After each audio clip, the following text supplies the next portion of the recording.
Hi there, it's Ruth at Artful Stampin here with another Sunday ramble. Today I'm going to be showing you some of the cards I've been making this week. Me and my family obviously been on holiday because it's Christmas holidays, and so we've not had to do the whole school run and stuff, so we've been pretty much staying in our pyjamas most mornings, or we've been doing some fun stuff together as families. And I've also made the kind of most of the time of my husband being around so that I could just go through some of the things I'd like to do for my business in the coming year. So I've been scheduling classes and just trying to get the information out there on my blog and all that kind of thing, and also planning some blog posts for the future, as what I'd like to do is not get to the point where it's the day before I'm supposed to be doing a blog or a video and I haven't done it yet. So so I'm going to try and be a bit more organised for the year ahead. This last Stampin' Up year, 2015, has been amazing. I've just met so many more new people and done more classes, and just got the products out there way more than I did the year before. So I'm looking at building on that and really looking forward to meeting new people and sharing more inspiration with you guys.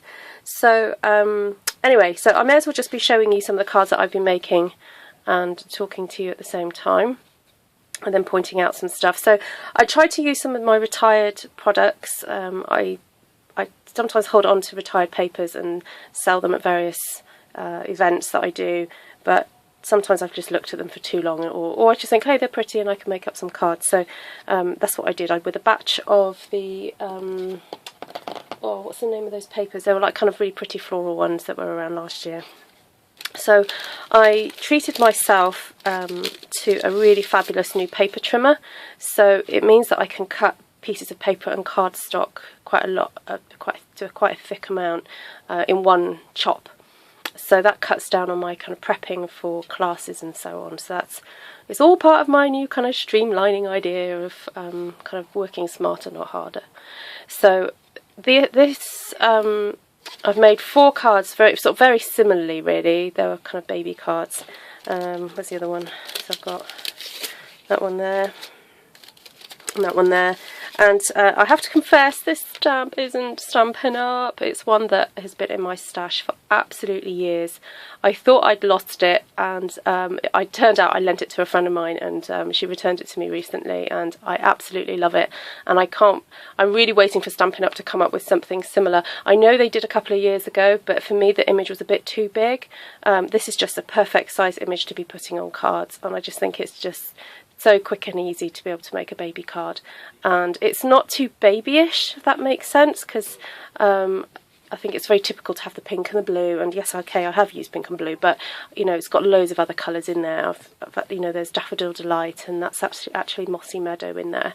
So what's that, Lost Lagoon, so it's got that kind of bluey greeny tinge to it. That one there, and then because I think that could be nice for a boy. Because usually you're giving it to the parents, and usually it's the mum that appreciates the cards. So, why can't the mum enjoy the card, the flowers? But yeah, obviously, because of the blue, it kind of makes sense that it's for a boy. Although it's only our kind of Western culture that, uses the whole pink and blue thing. There are lots of cultures for which a colour is just a colour, and you can't tell, what sex a baby is by what they're wearing. It's just our crazy Western culture. We've kind of decided that pink is for girls and blue is for boys. But there we go. Okay, so I did make some sort of more masculine cards. There was a really fabulous paper stack last year. Because of course we're at 2016 now. So yes, it was last year in the spring summer catalogue. These beautiful kind of wood prints. But then on the other side there was just a pattern. But I made these 2 cards because I had a bit of an experiment. Last week I launched my monthly challenge, and I will show you the cards I made for that. Ooh, I can just get around to pick them up. There we go. So these were the cards I made for my monthly challenge. And if you want to find out how I made them, then you need to subscribe to my newsletter. It's really easy to do. You just go to artfulstampin.co.uk, and then that should take you to my blog. Then the blog post, no, hold on, let me think. Then click to go to my events, like to find out about my events, and that will take you to my Stampin' Up page that I have. So I basically pay for a page with Stampin' Up, if that makes sense. So they hold all my details, and you can sign up to my newsletter from there.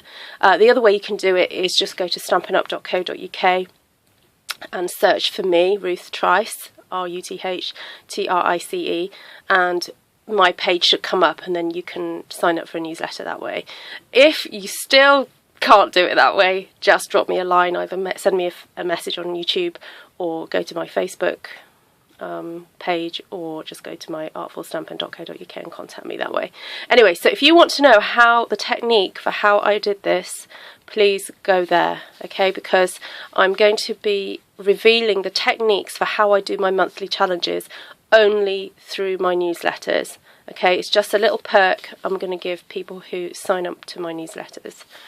And the other benefit of signing up to my newsletter is that you get information, you know, kind of sent straight to your email address about upcoming workshops and various classes and so on. Anyway, so back to this card. So I had some ink left over from those cards that I've just shown you.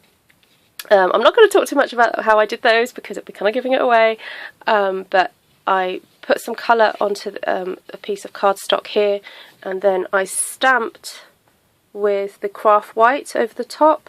And this is one of the images from the new celebration that's going to be coming out, and it's actually the same, from the same set as this one here, okay, with the flowers. But it's really lovely to see how it's stamped in another colour. It just kind of looks very different. Anyway, so that's where these ones came from. And actually I did that size piece and I've cut them in half because I thought it was so pretty. I didn't want to kind of waste it. And also I really like this paper here and didn't want to waste, you know, seeing that really either. So there we go. That's my kind of thought processes behind that. Okay, so what else do I have to tell you? This was looking ahead to a Father's Day card. Just really simple, clean, nothing too kind of fussy. Because I really wanted to show off the papers really to their best advantage. This stamp here is for another one from Celebration, which I'm really looking forward to using lots more of. And this one is a hostess sentiment from one of the hostess sets. So the way that you can purchase a hostess set is if you place an order for over £150, or if you host a party and the combined orders come to over £150, you can actually purchase that stamp set for relatively less expense than normal. Okay, so if you want to know more about that, contact me. Here's another one. So you can kind of see that these all follow a similar kind of design. Basically, it's the sentiment, then mounted onto some designer series paper, and then mounted on some more designer series paper, then mounted onto the cardstock. Okay, so that's those ones. I'm trying to think what the other things I've been up to. My kids have been enjoying their Christmas presents. So my daughter got a Cinderella Lego castle that she's been building with the help of my husband. This is kind of like a watercolour effect, which I will do a tutorial on because I liked it so much. So I made a few of those because I actually stamped in a kind of row and then cut them into 3, so I managed to make 3 cards out of that. Yeah, so my daughter's enjoyed her Lego castle. My son has just made this kind of like wooden horse, mechanical wooden horse toy thing. Looks great. My eldest son got a drawing tablet so that he's really into drawing and manga and all that kind of thing. So we got him this proper drawing tablet with a pen and some software that he can do some designing with. So maybe sometime I can show you some of the pictures he's been doing. Okay, so this was actually using leftovers. So if I just hop back to these cards here, because that was making use of leftovers from these cards. So when I cut up the sheet, this paper stacks used to come in this size, not the 15 by 15 or 6 by 6 that we do anymore. And so to cut them to fit the size card that I wanted to make, I trimmed them across there and down there, or was it? No, I think it was that way first and then that way. So that left me with a whole bunch of strips going there and there. So just my main stash that I made to start off with, it's not that one, so I'll put that one aside for a moment. The first ones I started making, I made use of the bands that I'd cut off, and because they were all from the same paper collection, they all matched. So you didn't have to like think too hard about getting things to match. Is this going to focus for me? Yeah. So there we go. You can see that's the band there that I used, and then I had these narrow bands which I could stick going in that direction too. So I kept the design of these quite simple. I just had a sentiment punched out with a circle and then mounted that, matted that rather, not mounted, and then used petite petals and then a little circle punch. And these leaves are actually the poinsettia punch. So these are the smallest leaves, these two are the smallest leaves from the poinsettia punch, and this is the large, middle, the kind of medium leaf. And I had a really nice play around with all the different kind of leaf sizes. I think that's the large one, that's the two little ones. And these cards, I kind of made these to sell either locally or if anyone wants to buy one, let me know, because I wanted to use up some of my card stock, and we have a Christian bookshop in town that they like to stock pretty cards and stuff, so I'm going to be taking some of these up there for them to stock for me. And so I just kind of picked some sentiments that I thought would be suitable for all types of situations, really. This is actually a retired Stampin' Up set. You can still purchase it, I think, obviously through people who have one and are happy to sell it. Usually I find it on that famous auction site. I see it for sale on there sometimes. There we go. So lots of different colour schemes, and obviously always toning and matching.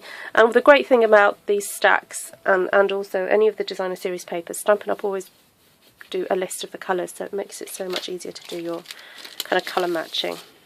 So this is our last one there. There we go. And just a tip on using pattern papers together. Often when you have a very busy kind of floral pattern like this one, team it up with a paper that perhaps has one tone or has less busyness with it, because it can really overwhelm the eyes if you put too much busy together. So you can see that I've toned the floral with that kind of more generic pattern there, and I've kind of done that with this one too. Now this one, because I was using two fairly busy patterns, I broke it up using matting it with just a plain there, just so that it gives the eyes a bit of a break when you look at those two patterns together. That one kind of works, and that one works the opposite way, where I've used a plain pattern and then had a busier pattern as the centre stripe. Anyway, I think I've made my point there. Okay, so then I still had some little strips left over.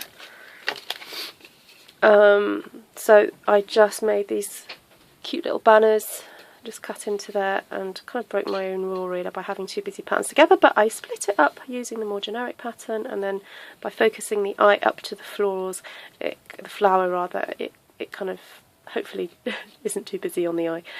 And then just put the happy birthday sentiment down there. Again, this is a retired set. I tend to keep hold of my sentiment sets because different styles of card call for different fonts, and I find that, you see, when I look at a font, now there's a certain person that's going to be watching this video, it's going to be laughing at me because I've had this conversation with her before. Different fonts speak to me in different voices. okay, or different tones. So, okay, so take this font for example. You see, I think this is very serious, this font, okay? It's just happy birthday. It's just, it means what it says and says what it means, okay? Whereas I think this font is like slightly more jollier. It's like a happy birthday. It's a little bit more kind of jolly, okay? So I'm very particular about choosing my fonts to match the type of card because, yeah, anyway, I think some of you will understand what I mean. Typography is just one of those things that just is very interesting to look at, and what how a font kind of evokes something.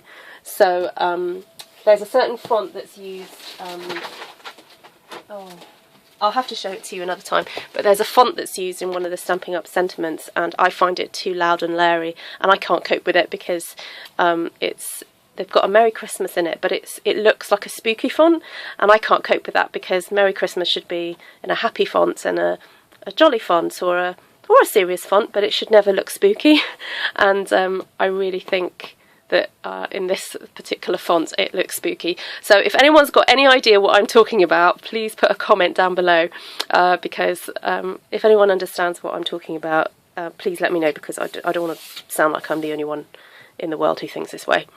Okay, so this is my last card I'm going to show you, and also I just wanted to say I think this is my 100th video that's going to be live on YouTube, I think. So thank you everybody that has joined me over the last year. It's been an amazing journey. I've started seriously posting more videos at the end of January 2015, and I'm nearly at 1,000 subscribers, so please, please, please, as a little request from me, could you share my videos? If you like some of the videos that I've made and you found them really helpful, please share them with other crafters that you will think will find them useful too. I'm not about just gaining subscribers for the sake of it. I want people to follow me who want to follow me and like what I do, and are inspired by what I do and go back to their craft rooms and do stuff. So it's not about the numbers for me, it's about people who really, really do want to subscribe to me. However, I know that there are gazillions of crafters out there who don't know what I do, and I would be really, really pleased if you would help me kind of spread the word to them.